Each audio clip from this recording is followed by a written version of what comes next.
บ่มีผู้ใดอยากเจ็บแต่ก็เฮ็ดใจไว้ เจ้าสิไปกับเขาหูโตดีว่าเฮาสิห้องให้คำสัญญาที่เคยเว้ากลายเป็นลมหายใจเหลือแค่หักที่มันเจ็บจนสิบ่มีแห้งหายใจหักเจ้าหลายปานใดก็เป็นได้แค่คนที่หอดทายสิเป็นหยังจังต้องเหตุร้ายทั้งที่เฮาหักเจ้าหลายบ่ได้ขอให้คืนมาหาแค่บ่ต้องทิ้งกันหลาย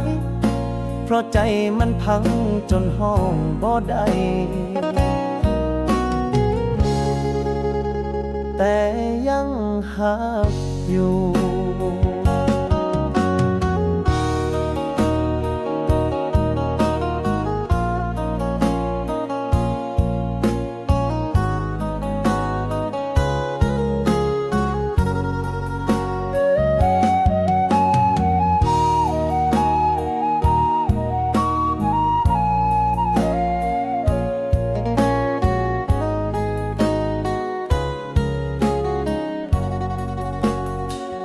รูปที่เฮาเคยถ่ายยังอยู่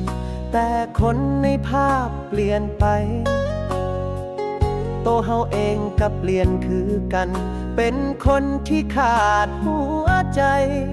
อยากลืมแต่ก็ลืมบ่ได้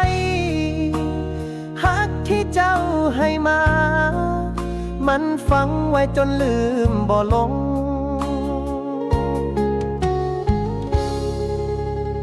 หากเจ้าหลายปานใดก็เป็นได้แค่คนที่หอดทายสิเป็นหยังจังต้องเหตุร้ายทั้งที่เฮาหักเจ้าหลายบ่ได้ขอให้คืนมาหาแค่บ่ต้องทิ่มกันหลายเพราะใจมันพังจนห้องบ่ได้